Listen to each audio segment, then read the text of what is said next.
It wasn't 7,000 people.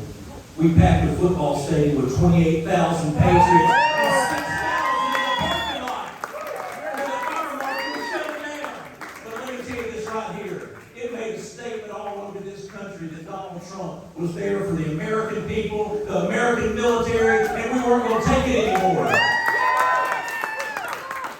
This is why I ran for Congress. I was very comfortable in Huntsville, Alabama, the largest city in Alabama. I was the chairman of the Madison County Commission, where we changed it through Republican leadership. Rocket City, USA is alive and well because we're going to defend America.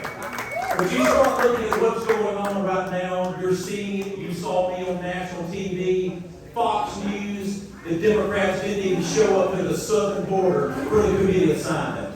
Our country is under attack. Yes. And it's through fentanyl, heroin, just go down the list. Yep. 4.7 million people have crossed into this country, and this president didn't let it happen. Yeah. He's still back. I'm not going to go any further. I'm going to tell you this right here. It's an honor to be back at Mar-a-Lago, and I'm just telling you this right here. It is up to us to elect Donald Trump, the President of the United States of America. We got to have him. Yay! Ladies and gentlemen, the 45th President of the United States of America, Donald Trump.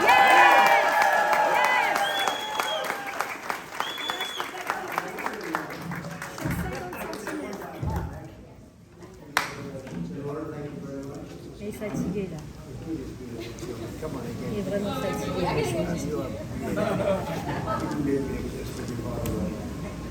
How are you, everybody? This country is under siege by Marxists, communists, everybody. They want to take over the country. There's never been a time like this. Our country's never been in more danger. Maybe you saw Tucker Carlson last night. I think that they give him that. Talking about the problems that we have. It's not China, which is a big problem, and it's not my latest, the greatest. He's messing with it. Always good to see him right there. Special guy too, by the way. But Russia and all of that can all be handled. But it's very hard to handle these maniacs that we have in our country that are trying to run it, trying to take it over, and really trying to destroy it. And systematically what they've done with rigging elections and all of the things, when you take a look at what happened in that election, it's so obvious. And even, they still come out and say, oh, this conspiracy there's thousands and thousands of votes, according by Truth to Vote, being stuffed in the ballot boxes. Tens of thousands, hundreds of thousands. And you take a look at just, if you want to just modernize it a little bit, 2 months ago when the FBI rigged the election by getting involved with Twitter.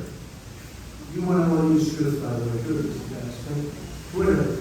They got involved with Twitter, they got involved with Facebook. And the polling there, I don't know, 17 points. I say, 17 points? Tens of millions of votes. And this is what we have to put up with. And then we go before the judiciary, and no judge wants to take it on. They don't want to take it on. And we need brave justices, and we need brave people, because they are trying to take over our country and destroy our country. I just came back and saw the news where they want to take away the automobiles, make everything electric, make it have a cost. I don't want to be driving the car for an hour and a half. Nuts. I have a friend, he got one, he's driving for an hour and a half. They say, sir, you're running low, you have to sit around for 3 hours waiting to be recharged. It's crazy. It doesn't make sense. A lot of people say control, they want control. I don't know if that's the reason. What is control? It's got to be something else. I think they just want to destroy our country. What they're doing. Even the stoves. You see where they want to take away gas stoves. Right? They want it to be all electric. I don't know which is better. I have friends who like to cook and stuff. They say that gas is better. And it's less expensive. And we don't have to sell front of the grid anyway. They want us to get electric cars, electric stoves, everything else. And we can't. We have brownouts and blackouts all over the country with the electric. So we're fighting, and we're fighting hard, and I think we're making a lot of headway. If you look at the election, first, you have to look at 2 elections. You have a primary, and then you have a general election. And the polls have been enormous. Right. We just had a poll, I don't know how accurate this poll, but it was 80-20. Yeah!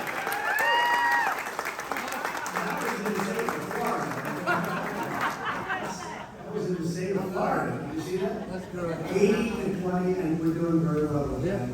And we were doing well before, but then when we heard about this indictment, which is the craziest thing, where in fact, Democrats, McCabe from the FBI who I fired came out and he said, that's a ridiculous charge. Everybody says, nobody can believe it. Nobody thought a thing like this could happen, unless you were really guilty of something, and we weren't guilty of anything. So we covered it, and it's going to be on again tonight, and Tucker Carlson, but people covered it. But even Democrats came out and said, isn't that a disgrace? It was a disgrace to our nation. Our country's being laughed at all over the world. We have a man who's grossly incompetent. All they are good at is cheating on elections and disinformation. Everything is disinformation. You take Afghanistan, we were so good at Afghanistan. 18 months we didn't lose one soldier, no soldier was shot at. And we were going to get out of there with strength, with dignity. And then they had that, I think, the most embarrassing day in the history, a week in the history of our country. And after a couple of days, the press doesn't cover it anymore. If that were me, that would still be the #1 story. And literally, it was the most embarrassing day. And then what happens? A couple of years go by, a report comes out that was devastating to them. Look, we left $85 billion worth of equipment behind. We left Americans behind, hundreds of Americans. Nobody even knows the number. We lost 13 soldiers, and many were obliterated. No arms, no legs. Their face was wiped out. You have to see it's a horrible thing. Many more than they want to. Nobody even talks about that. But with all of that, we left again $85 billion. They're the second largest arms dealer in the United States in the world now. To the United States, we sell a little bit more, but people have stopped buying our arms. We don't have ammunition anymore. I don't know if you know. We've given so much ammunition out to our allies, we don't have ammunition. If we have to fight a war right now, we don't have ammunition. Wow. And you know who we buy a lot of the ammunition from? Russia. We buy it. The whole thing is so screwed up, and we had it so good. I rebuilt the military, I wiped out ISIS, and we wiped it out strong. We wiped it out strong, it was gone. I was told it was going to take 3 years, and we got it done in literally 3 weeks. We wiped it out, and we had a great general doing it. You know that story, right? Does anybody know that story? Do you know that story? Should I tell that? Tell it. Yes, tell us. Yes, we want to hear it. Tell us. Well, we went over there and got into Air Force One. We landed with a darkened airplane because nobody wants to. It's the craziest thing. Here we are, we're fighting for 20 years and we had to turn off all the lights in the plane. Every single light has to be turned off in the plane. And we turned off the lights and we land. And I was very brave because I sat with the pilots when we were landing and I said, I don't see any lights on the runway. Are you okay? And these are great pilots. These are the best. When you fly the President of the United States, I assume you probably give you the best looking, better looking than Tom Cruise. There you go. Better looking than Tom Cruise. Definitely tough. But these guys are saying, sure, no problem, sir, we have no problem. And you be sure about that. And then behind the machine, it says 1,900, 800 feet. So it says 800, 700. And then it goes down 400, 300, 400 feet above. I said, Captain, are you sure, Walker? Yes, sir. That's right ahead. There's no lights.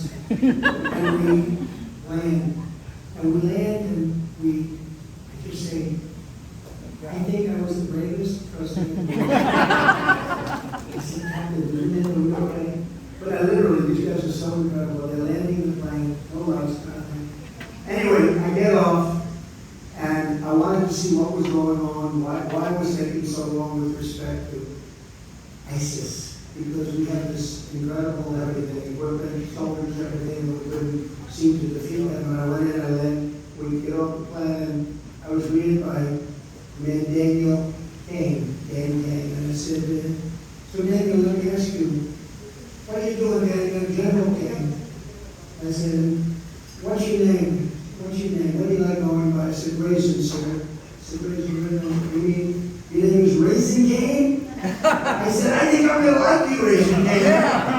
I'm going to like you. You heard the story, but we can tell that everybody likes the story. And you know, it's important to say because we have a great military. And we have a great military in Alabama, largely because of me.